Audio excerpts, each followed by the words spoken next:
Hello friends, मैं रचना। आज का मेरा टॉपिक है अकाउंटिंग इक्वेशन। अकाउंटिंग इक्वेशन जो है वो +1 का इम्पोर्टेंट टॉपिक है। अकाउंटिंग इक्वेशन में हमारे पास जितनी भी एसेट्स होती हैं इक्वल टू में करंट जो भी लाइबिलिटीज़ प्लस में क्या होगा, एसेट्स होगा। इस इक्वेशन के बेस पे हम लाइबिलिटी प्लस में कैपिटल होगा, करंट एसेट इक्वल टू में लाइबिलिटीज़ प्लस में कैपिटल होगा। सभी क्वेश्चन इसी बेस पे करेंगे। सबसे पहले मैंने सीरियल नंबर लिखा है, फिर ट्रांजेक्शन, उसके बाद एसेट्स इक्वल टू में लाइबिलिटीज़ प्लस में कैपिटल। अब जैसे फर्स्ट नंबर पे मैंने सीरियल नंबर डाला, फर्स्ट पे क्या आता है, उसने लिखा Sandeep started business in cash. यही चीज़ मैं यहाँ पे लिख दूंगी, Sandeep started business in cash. Cash में बिजनेस स्टार्ट किया है, तो कैश में बिजनेस स्टार्ट किया तो दो जगह इफेक्ट पड़ता है इसका।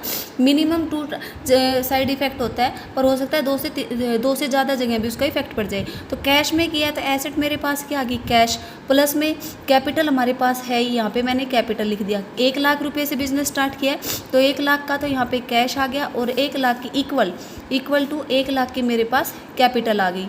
अब फिर मैं क्या करूँगी, ये पूरी अकाउंटिंग इक्वेशन 1 हो चुकी है, तो इसका एसेट्स जो हमारे पास वो 1 लाख की है, और लाइबिलिटीज़ भी मेरे पास कितनी रहेगी, 1 लाख की मेरे पास लाइबिलिटीज़ रहेगी। ठीक है, एसेट इक्वल टू में लाइबिलिटीज़ हो गया। सेकंड ट्रांजेक्शन में यहाँ पे लिख रही हूँ, purchase furniture for cash.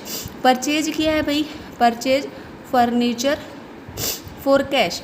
Cash में उसने 5000 का फर्नीचर परचेज किया है, तो कैश में पे किया है तो 5000 से कैश तो कम हो जाएगा, प्लस में एक और एसेट मिल गई मुझे यहाँ पे, और वो मैंने परचेज कर लिया फर्नीचर। तो फर्नीचर में 5000 का ऐड हो जाएगा। लायबिलिटी साइड में कोई इफेक्ट नहीं जा रहा है। तो अब हम इस अकाउंटिंग इक्वेशन को टोटल करते हैं। यहाँ पे 95,000 का तो हमारे पास कैश रह गया, प्लस में 5000 का फर्नीचर आ गया, इक्वल टू में जो हमारी लाइबिलिटी थी उसमें कैपिटल हमारे पास पूरी 1 लाख की ही रही, तो कोई चेंज नहीं हुआ। बस एसेट साइड में एक एसेट डिक्रीज होगी, एक एसेट इंक्रीज होगी। थर्ड पे अकाउंटिंग इक्वेशन करती है परचेज गुड्स फॉर कैश। यहाँ पे पूरी लिखेंगे, परचेज गुड्स फॉर कैश पे गुड्स परचेज किए। गुड्स से हमारा क्या बनता है भाई, स्टॉक बनता है, तो एक एसेट और मिल गई मुझे, वो स्टॉक होगी। पर कैश में परचेज किया है तो यहाँ पे कैश क्या हो जाएगा, 20,000 से कैश कम हो जाएगा, और स्टॉक जो है वो 20,000 से इंक्रीज हो जाएगा। अब भी फिर हमारा यहाँ पे लायबिलिटी साइड में कोई इफेक्ट नहीं पड़ा। यहाँ से आ गया 75,000 का तो हमारे पास कैश आ गया, प्लस में 5,000 का फर्नीचर, प्लस में 20,000 का यहाँ पे क्या इंक्रीज होगी भाई, स्टॉक, इक्वल टू में कोई इफेक्ट नहीं जा रहा, और कैपिटल वही हमारी 1 लाख की रही। अब अकाउंटिंग इक्वेशन होगी। फोर्थ वाले में कहता है परचेज गुड्स ऑन क्रेडिट। अब परचेज किए किस पे, purchase goods on credit. Credit मतलब उधारी पे परचेज किए 36,000 की। कैश पे कोई इफेक्ट नहीं जाएगा, फर्नीचर पे नहीं जाएगा। हाँ, स्टॉक 36,000 से हमारा यहाँ पे क्या हो गया, इंक्रीज हो गया। और एक यहाँ पे क्रेडिटर, लाइबिलिटी बढ़ गई। जब हम उधारी पे परचेज करते हैं, क्रेडिट पे परचेज करते हैं, तो हमारी लाइबिलिटी बढ़ गई 36,000 से, यहाँ पे क्रेडिटर इंक्रीज हो गया। यहाँ पे कोई असर नहीं हुआ। अब इसको टोटल करो फिर, 75,000 का कैश रहा, प्लस में 5,000 का फर्नीचर, प्लस में यहाँ पे कितना हो गया, 56,000 के हमारे पास स्टॉक, 36,000 के यहाँ पे डेटर, इक्वल टू में 1 लाख की हमारे पास कैपिटल। तो इसका मतलब एसेट्स इक्वल टू में फिर लायबिलिटी हो गया। फिफ्थ जो इक्वेशन दी उसमें क्या कहता है, पेड फॉर कैश 700। अब हमने क्या किया, रेंट पेड कर दिया, पेड फॉर रेंट पे कर दिया 700 से, तो कैश में पे किया होगा 700 से, यहाँ पे कैश कम हो गया। मैंने कहा था हमारे जब भी कोई है ना प्रॉफिट होता है तो वो कैपिटल में ऐड हो जाएगा, लॉस होता है तो वो सब्ट्रैक्ट हो जाएगा। तो जब मैं रेंट पे करूँगी 7,000 का, तो यहाँ से क्या होगा, जो मेरी कैपिटल है वो भी 700 से यहाँ पे कैश कम हो गया, और 700 से यहाँ पे प्रॉफिट कम हो गया। इन दोनों को लेस करके अब अकाउंटिंग इक्वेशन बनाएंगे।